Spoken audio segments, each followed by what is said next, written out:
Thierry et de son château.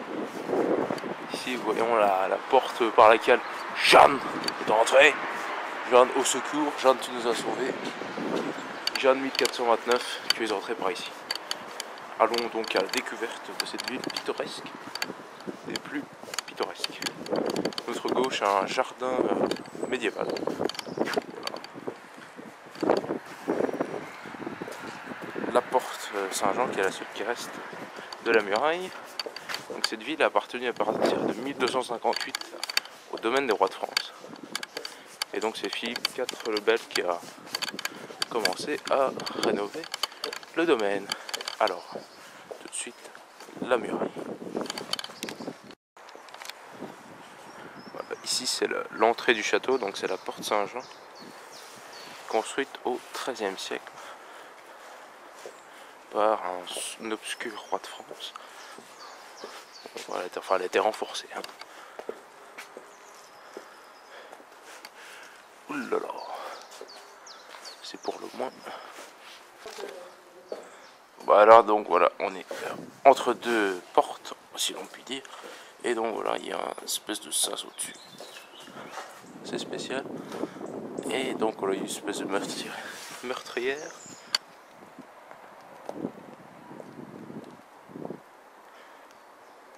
Oh, on ne voit rien du tout.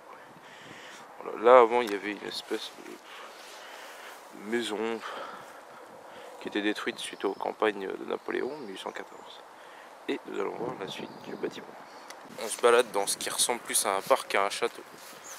Donc on peut voir que c'est une espèce d'oppidum là. Oh, c'est étrange. Oui, c'est pour le moins curieux. Tout de suite en face de nous ce qu'il reste du donjon. Donc bon voilà. Elle a été réaménagée au 15e et 16e siècle en plateforme de tir. Hein, donc voilà, c'est plus pratique de tirer de moins haut pour tuer plus de monde. Donc là, il y a une espèce d'espace sans grand intérêt. Et toujours ce paysage des plus embrumés. Voilà, ce paysage des plus romantiques qui aurait inspiré un Chateaubriand avant nous. Et évidemment, voilà l'entrée, hein, c'est assez joli. Ah, évidemment, c'est plus un parc qu'un château. Hein, mais bon, on continue.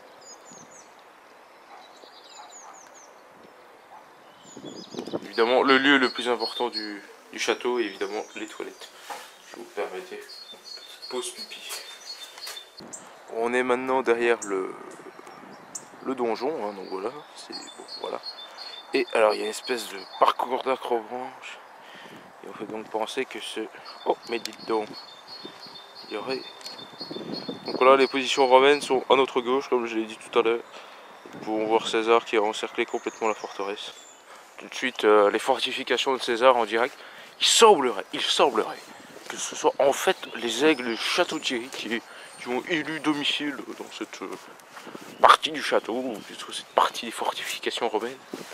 Tout de suite, le direct. Oh là là, défense de fumée. Déjà, je ne peux pas fumer. Ça me dérange beaucoup. Donc voilà, la caméra va aller voir ce qu'il y a au-dessus.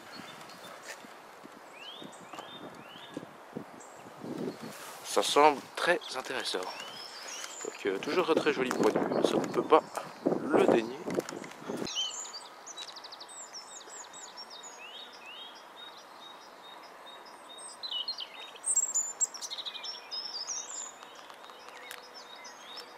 Un point de vue des plus esthétiques que je vous laisse profiter.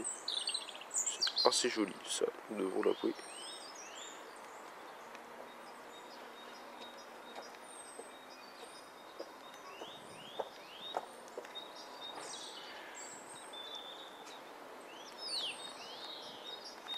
On peut observer que s'il y a un très beau soleil, les attractions ne sont pas à elles au niveau, parce que donc le seul endroit que nous pouvons visiter qui est animé, dirons-nous, est fermé au public, donc ne venez pas.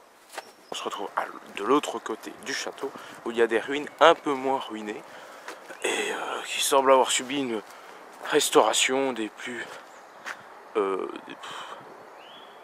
Voilà. Et donc le fleuve qui nous occupe ici est bien entendu la Marne. La Marne, où es-tu? Ah, voilà, tu es là. Ça, c'est la Marne. Nous pouvons observer un bel exemple d'escalier à vis, hein, au fond.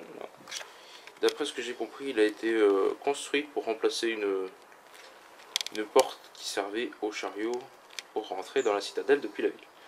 Voilà, un escalier à vis, je ne vais pas le descendre, mais enfin si vous voulez le voir, vous pouvez venir.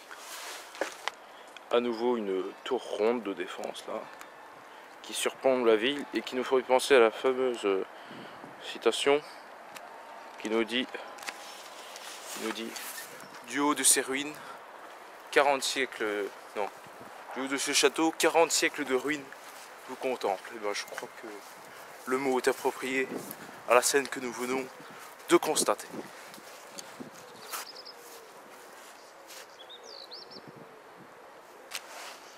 Voilà le plan du château. Donc voilà.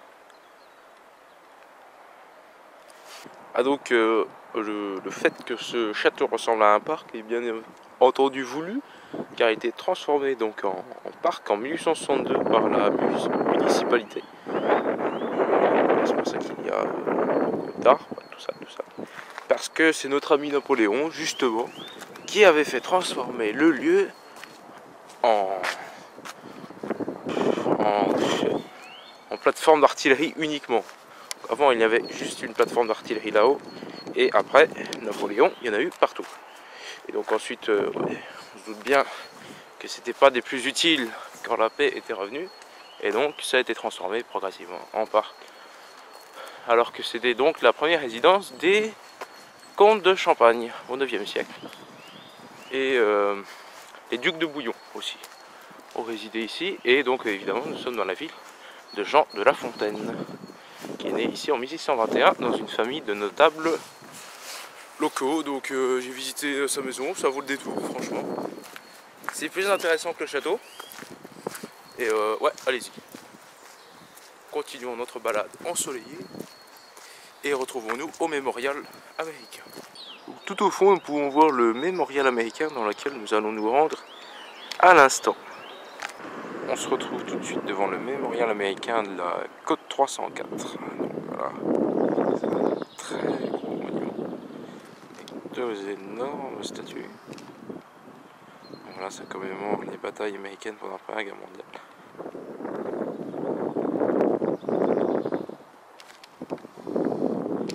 Donc voilà, il y a un petit texte. Un monument très impressionnant, donc, qui a été construit en 1929, pendant la crise de 29. Voilà. Et donc voilà, le paysage, on voit rien du tout. On peut pas aller devant.